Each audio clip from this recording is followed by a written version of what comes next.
আসসালামু আলাইকুম। আশা করছি সবাই ভালো আছেন। আজকে আমি শেয়ার করব পাঙাশ মাছের মাথা রান্নার রেসিপি। পাঙাশ মাছ খাওয়ার মতো মানুষ অনেক পাওয়া গেলেও পাঙাশ মাছের মাথা খাওয়ার জন্য মানুষ খুব একটা পাওয়া যায় না। খাওয়ার লোক পাওয়া গেলেও আবার সবসময় পাঙাশ মাছের মাথার ঝোল বা চচ্চড়ি একঘেয়েমি খেতে ভালো লাগে না। আপনারা আমার এই রেসিপিটি ট্রাই করতে পারেন। তো চলুন শুরু করা যাক মূল রেসিপি।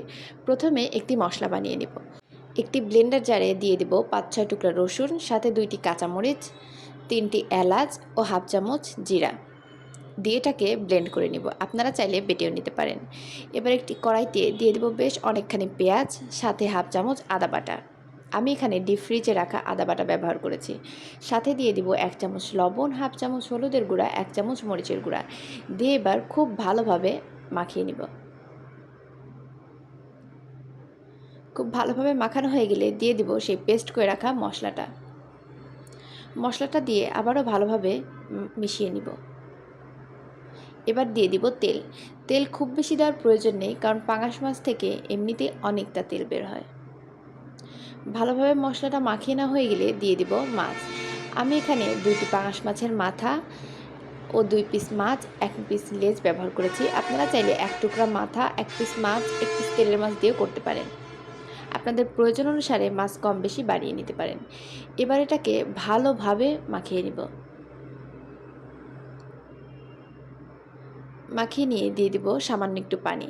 আমি এখানে ছোট গ্লাসের ১ গ্লাস পানি ব্যবহার করেছি। পানি দিয়ে এটাকে ঢাকা চাপা দিয়ে মিডিয়াম আঁচে জাল করতে থাকব।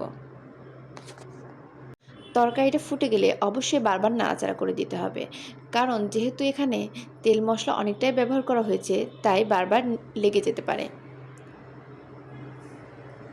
মাছটা যখন সেদ্ধ হয়ে যাবে তখন মাছকে গুঁতা দিয়ে ভেঙে নেবেন।